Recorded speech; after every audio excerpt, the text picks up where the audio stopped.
राजधानी दिल्ली के प्रगति मैदान इलाके में इंडियन मोबाइल कांग्रेस की शुरुआत करते हुए प्रधानमंत्री नरेंद्र मोदी ने देश में 5G सर्विसेज की शुरुआत कर दी है। इस लॉन्चिंग के साथ ही भारत भी अब उन देशों में शामिल हो गया है जहां लेटेस्ट जनरेशन की टेलीकॉम सर्विसेज मिलेंगी। 5G सर्विसेज की लॉन्चिंग को प्रधानमंत्री ने एक ऐतिहासिक घटना बताया है। इसके साथ ही उन्होंने यह भी कहा है कि आज़ादी के अमृत महोत्सव के इस ऐतिहासिक कालखंड में आज की तारीख इतिहास में दर्ज होने वाली है।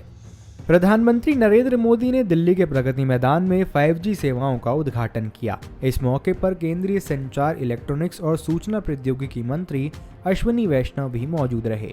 इस लॉन्चिंग के बाद अपने संबोधन में पीएम मोदी ने कहा है कि यह समिट तो ग्लोबल है, लेकिन आवाज और आगाज लोकल है।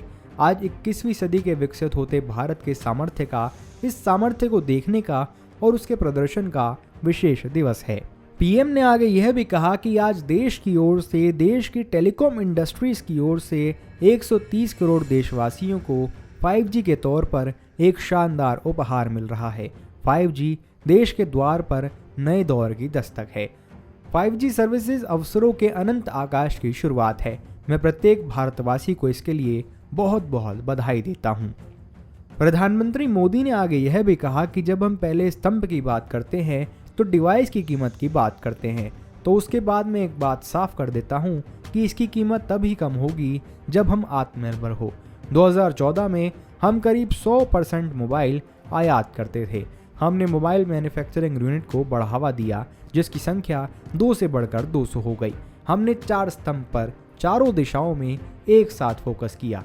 पहला, डिवाइस की कीमत; दूसरा, डिजिटल कनेक्टिविटी; तीसरा, डेटा की कीमत; चौथा और सबसे ज़रूरी, डिजिटल फर्स्ट की सोच। हमारी सरकार इंटरनेट फॉर ऑल के लक्ष्य पर काम भी कर रही है।